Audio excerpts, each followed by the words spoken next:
search for more information. We hope to see you this Sunday. Introducing the First Alert Radar Network. With up to 10 times the resolution of other local radars and technology that can pinpoint right down to your street. First just got faster. Come on into Davis Appliance and Furniture, where you can find the best deals in town. It's tax time, so when that refund comes in, it's the perfect time to get the furniture you've always wanted. For the brands you trust at the lowest prices, visit us at Davis Appliance and Furniture.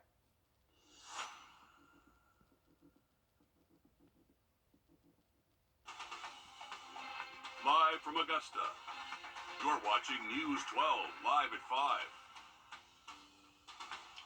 Happening now, the 2024 Strike King Bassmaster College Series is underway. Just ahead, our First Alert Chief Meteorologist Riley Hale is live with the latest. But first, we have some great news for you on this Friday. A majority of the railroad closures, the ones that have been causing headaches all week, they are back open. That's right, we're heading straight to Sydney Hood, live off Iron and Steel Drive. And Sydney, as we head into the weekend, I'm sure this is music to a lot of people's ears. No, seriously, Meredith, this came a lot sooner than expected for a lot of people. Take Iron and Steel Drive, for example, right here. Just this morning, workers at Augusta Iron and Steel Works couldn't get into work right here because this road was closed. But as you can see, it is back wide open. Cars have been driving over these freshly paved railroad tracks all day long, and all day long, all these railroad tracks have been opening. This is not just the only one. Here in Columbian County, there is one that is still closed for right now. Hightower Drive, CSX says that's because the county has that road closed. But Richmond County drivers, great news for you. You can drive anywhere you want to because all the railroad crossings in that county are open. So I know this is great news for everyone. Everyone is happy to hear it. So if you're looking to head home, get a good start to your weekend, you're going to get home a lot sooner than you have all week long. Oh, I didn't believe it. When I came in this morning, it was still tore up. And I came out probably, about 8 or 9 o'clock, and they had it finished. It's a whole lot easier coming down and coming across the track than having to find another route around. No, seriously, he has a great point there. Raise your hand if you've taken more U-turns this week than you care to admit. I'm just going to say a lot of you are raising your hands with me. But again, all these roads closed signs are going away as more of these railroad crossings are opening. And I know I'm not the only one who is happy to hear this right now. That's right, Sydney. You can't see me, but my hand is raised. I've had to take a lot of detours. It has been a headache for sure. Certainly some good news on this Friday. Thank you for that update. You're now taking a live look over downtown Augusta now, the canal there. First Alert meteorologist Mikkel Hannah-Harding is here with us. Mikkel, okay, beautiful Friday. So how's the weekend looking? Well, thankfully, Meredith, at least for the first part of the weekend, Saturday, I can promise you is going to be nice. But as we head towards Sunday, not so much. And then we kind of bring back some nicer weather getting into the middle of next week. As far as high temperatures today, though, check this out. Upper 60s, close to 70 for a lot of spots, if not right at 70. So close to 10 degrees above average across the area. We're looking at current temperatures right now, still in those mid to upper 60s and around 70. How about Evans coming in at about 72, and also Washington as well at about 72. So here's a look at how above average we are around the region. Some places 12 plus degrees above average right now. So this is an abnormally warm February day out there, and definitely a warm start to the month. As far as looking at the evening planner, we are going to see temperatures though falling rather quickly towards the 40s and between 6 to 10 as we keep those skies mostly clear and also those winds on the calmer side. So waking up tomorrow, we definitely could see a few 30s out there, some of those upper 30s and maybe even mid 30s in those real rural areas and further north. But as we go further south, we should be able to find a few more of those 40s. But overall, a pretty chilly start for Saturday, and a jacket will be needed. As we head towards our Saturday afternoon, we are going to find those temperatures closer to 60 tomorrow, and lots of sunshine as well, so take advantage of that. We'll talk more about your weekend outlook, but let's take a look at some traffic. And now, First Alert traffic.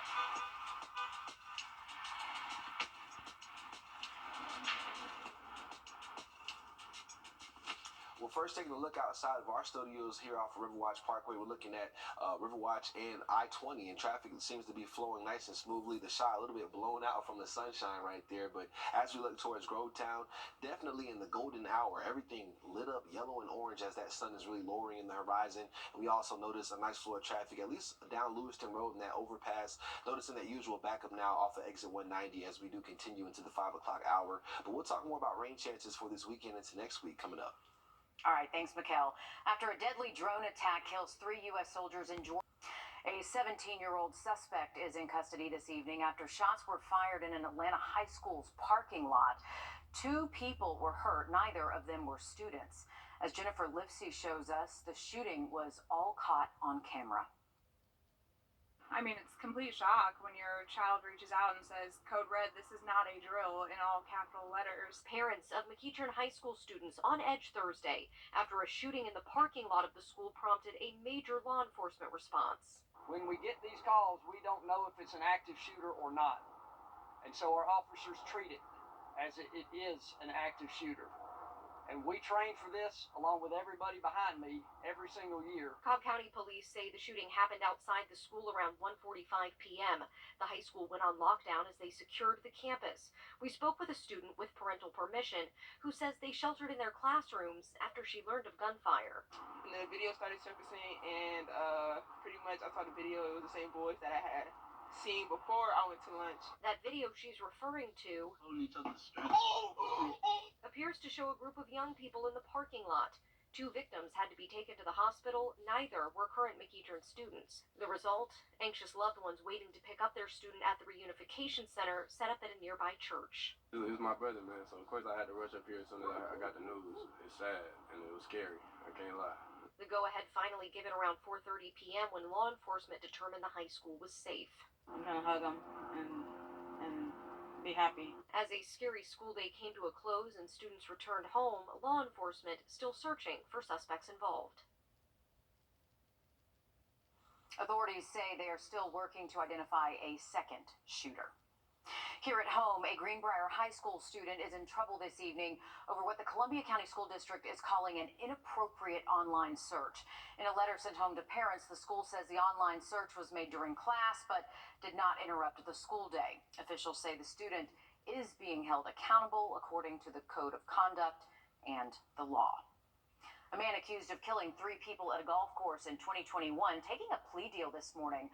Brian Wrdw is now pleading guilty to kidnapping and murdering Paul Pearson and Henry Valdez at a Kennesaw golf course. Prosecutors say Wrdw then killed the club's manager, Gene Siller, because he was a witness. Siller was a beloved golf pro, and many knew him in our area as well. In exchange for pleading guilty to all charges, Wrdw will not face the death penalty. Instead, he will spend the rest of his life in prison with no chance of parole. Just in the last few minutes, we have learned presidential hopeful Nikki Haley will be in Aiken on Monday. She'll be at the Etheridge Center for a meet and greet starting at 2 p.m. News 12 will be there. Another delay for Plant Vogel's Unit 4 startup. That's because the Georgia Power Company says vibrations were found in a cooling system of its nuclear reactor.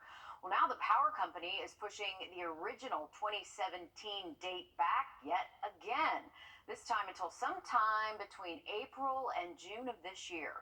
Georgia Power says it could lose $30 million in profit for every month after March that Unit 4 is not running. Live at 5, we're going to First Alert Chief Meteorologist Riley Hale, who is not in studio today. Instead, he's at Clarks Hill Lake. Riley, the 2024 Strike King Bassmaster College Series is happening now behind you. Tell us more about what's going on. Well, Mayor, they actually just named the winner of the Strike King Bassmaster College Series tournament here. It is Mr. Anderson Jones from Lander University. He had a total 2-day weight of 43 pounds and 7 ounces, believe it or not. He actually brought in a 24-pound bag today. So you see him up there on the stage accepting his prize. And he had a great day. And just the prize money for these tournaments, it goes in the way of scholarships. And they also have a way to qualify for the official Bassmaster Classic. So the big boy leagues, and once they start winning in these series, in the college series, they can move up. And also they do get some scholarship money, some good money at that, to make it worth their while. But Mayor, we had over 240 boats that fished this tournament, and from all over the central and eastern U.S., all the way from South Dakota to Texas, Tennessee. A lot of local schools fish, Montevallo, Emmanuel University, Anderson, Lander University, just a ton of great universities out here fishing on Clarks Hill, helping support our local economy. It's been so cool to watch the weigh-in process and just hundreds of boats trying to filter in and out of Wildwood Park. This is coming to a close today, but the thing is, they're going to have just as big a tournament for the high schoolers this weekend at the same spot. So right here at Wildwood Park. Tomorrow's going to be a practice day, but Sunday's going to be the official tournament for the high schoolers. That's going to be 250 high school boats, but then an additional 50 junior boats of middle schoolers. So that's the 300 boats and 2 anglers on most of those. So close to 600 anglers fishing on Clarks Hill this weekend, and young anglers at that. I think that is the coolest thing about all this, is that we have high school, college fishing leagues now across the entire country, and you can see the popularity of them. A ton of people out here supporting these anglers, and you can definitely see how much fun they're having and great community support as well. What a great tournament. And of course, fishing is a sport. A lot of people think there's a lot of luck involved. No, let me tell you, there takes a lot of skill in fishing, and these are some of the best that we're seeing. Riley, thanks for covering that for us. Riley, of course, a good angler as well. Not as good as these guys. I bet you could beat them. Oh, stop it. That's him being humble right there. Riley's a pretty good angler. You can tell he's in his element right there and very knowledgeable about everything going on out there. So just some good coverage right there. Appreciate you, Chief. Tracking some rainfall later this weekend, so stay tuned to hear more about that. The Chief, who happens to have a record, let me just say. Should newcomers pay a fee to move to South Carolina? Still ahead, we're hearing why some say it's the right move to make. Diamond. Welcome back to Live at 5. We are taking a look at Clarks Hill Lake, and it's a beautiful look out there this evening. Blue skies out there and a lot of sunshine that we have seen for today. Starting to lose that sun here shortly, but still out shining nice and bright. 70 degrees the current temperature at Bushfield. Can you believe that? So definitely feels like an early spring, and that is what Mr. Puxatawny Phil predicted today, because he did not see his shadow up there in Pennsylvania. Still waiting to hear from General Beauregard Lee, but up to you, how much stock you put into this, but it does line up a little bit with the feel outside for today. As far as current temperatures, we find those in the upper 60s, close to 70 right now, so still feeling very good outside and very comfortable. We are going to see these temperatures drop into the 40s though by about 10 p.m. and then we're looking at that slow decline continuing overnight into tomorrow. Most of us waking up with those upper 30s to low 40s. Some of our real rural locations could get down towards the mid 30s possibly, so a chilly start for your Saturday, but nothing terribly cold. As we look at high temperatures for tomorrow, we are going to be close to about 60, so more of a seasonal day for all of us, and lots of sunshine, so definitely take advantage of your Saturday, because Sunday is not expected to be as sunny at all. And just to look at February stats, we are in the second month of this month, or the second day of this month, and we're looking at things warming up by the end of this month. Low temperatures on average closer to 40, and we're looking at those highs on average closer to 70, so definitely that month that we start to warm things up gradually, heading towards spring, which is in about the mid to end of March. As far as looking at rainfall totals though, we're looking at some of the heaviest rainfall projected to stay off the coast, which is good news. Across our area here in the CSRA, we could look at rainfall totals anywhere from about 1/4 of an inch to an inch. So not overly impressive, and we're not overly concerned about flooding at all with those rainfall totals, just not really accumulating too much, it looks like. So here's a look at how things could play out as we head into your Saturday. Waking up with a chilly start, those winds could be a little breezy out there for the morning, but they should calm down by the afternoon, and then we'll see those temperatures climbing to about 60 with lots of sunshine for your Saturday. Clouds do begin to roll in by Sunday, and then we're going to have to watch out for rainfall for the second half of your Sunday. So if you have any outdoor plans, you look to be okay for a good chunk of your Sunday. The further south and west you live, I will say those rainfall chances look to creep in a little bit earlier or first for you guys, and then we'll see rainfall gradually building throughout the area, kind of lasting on and off throughout your Monday. As far as looking at just some model comparison here between the American and European models, we are looking at that rainfall kind of holding off for the majority of your Sunday, and those models do agree on that. So a good trend there, not an all-day washout Sunday or Monday, and then Tuesday and Wednesday we dry things out with those temperatures in the upper 50s. All right, thanks, Mikhail. If you've ever moved states before, you know how much of a headache it can be. But what if, in addition to getting a new driver's license, you have to pay a $250 fee to move to South Carolina? Michaela Leggett explains why some lawmakers are calling for travelers to pull out their wallets. That's completely unfair to do. Two South Carolina senators want people moving to the state to pay their share. This will help fast-growing communities like York County be able to include folks that are moving into our state in the paying for the services that we need. Senator Mike Banning sponsored legislation to charge new residents a one-time fee of $250 when they transfer their driver's license to South Carolina. And us passing it doesn't make it law. That's because his bill would only give each county in South Carolina the option to try and enact a new resident fee. They would put that on the ballot, and then all the citizens would get a chance to vote for it.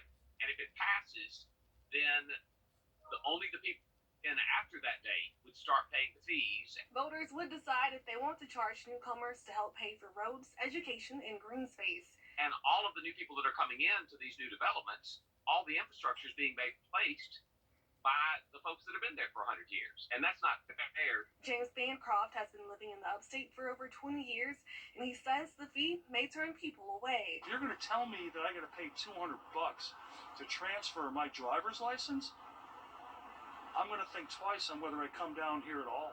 But Josh Blunt of Greenville says it's not a bad idea. There's going to be an additional strain on our roads, on our bridges, on the parks that we have become overcrowded.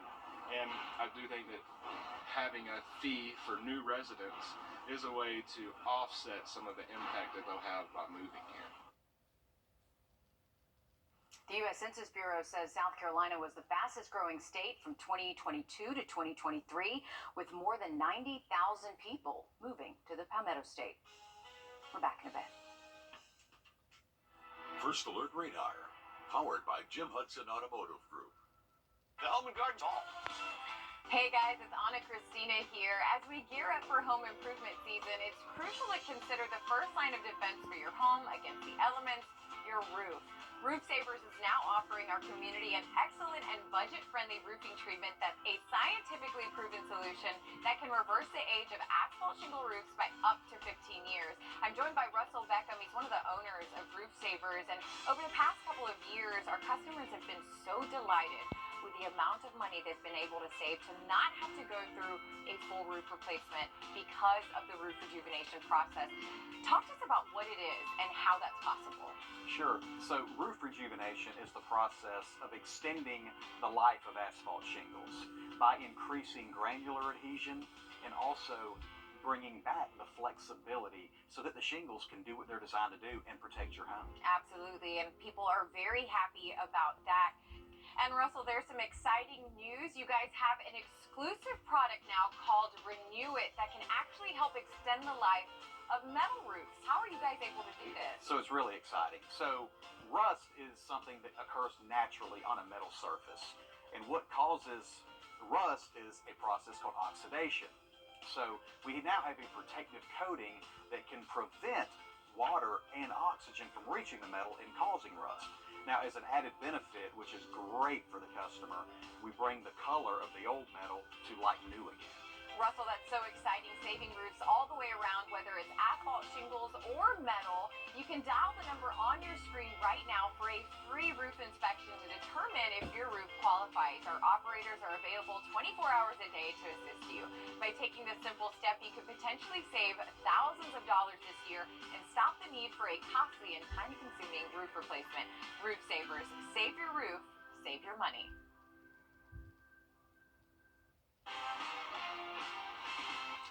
Breaking news, an update to a story we brought you earlier in this newscast. We told you about the U.S. beginning watching sports. It's more than just about the game, right? It's also about the people you watch it with, whether that be the Georgia Bulldogs, the Gamecocks, and yes, even Clemson. Carmine Gemini has the story of two Clemson fans who are making memories together from the best seats in the house. Well, this is my daughter, Fran Marshall. She is my basketball player. A Christmas gift from her son, giving Sally Marshall courtside seats to watch the women with her basketball player. It is awesome. I can't tell you. I told my brothers that one of the best Christmas presents I ever got. It's just so much fun to come out of the same tunnel the players come out. I feel like I need to go in and play some. Fran did play herself in the 80s for Presbyterian and Winthrop. When Fran and her mom moved back to Anderson last year, brother Bill bought them season tickets in the stands. But this year's gift, an even closer time with the Tigers. We were delighted this year when we had the whole court. Although I have to admit, I shrink back into the seat a little bit when the action comes close by the floor here. It's exciting. Sally's been getting excited about Clemson games since her parents started taking her 75 years ago. A tradition she's handed down too. Ever since I was knee-high, we came to Clemson football games, and I just really I've always been a Clemson fan, so everywhere I look there's a happy memory, and I like that. Mother and daughter making more memories. She's just like another friend. I mean, we have a lot of things in common. It's fun to do things with your mom. She's a good friend and not just my mom, you know. Mom, friend, and spirited fan. Still going strong at 84 years old. I say go and keep going and keep doing, and you will find a whole lot more joy in life than sitting on the sofa doing nothing. It's a lot more fun to keep at it. A perspective on life that we all can take a note, out of. But looking at temperatures, seasonal tomorrow, we'll talk about the weather when you come back. It's happening.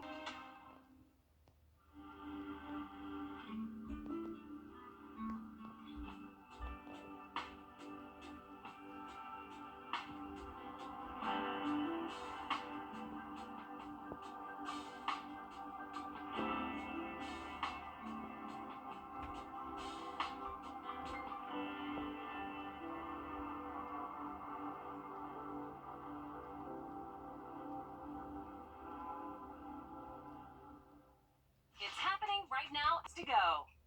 Welcome back to Live at 5. We are taking a look from Beach Island. You can notice some plumes of smoke out here as well. So a few of those more prescribed burns, or maybe just some local burns going on. But temperatures close to 70 right now. We are looking at temperatures falling rather quickly once that sun does set, though. Rain chances moving in Sunday and Monday, so watch out for that. And then we'll see those temperatures in the upper 50s for Tuesday and Wednesday. All right. Thanks for that, Mikkel. And thanks for joining us for Live at 5. Much more to come after the break.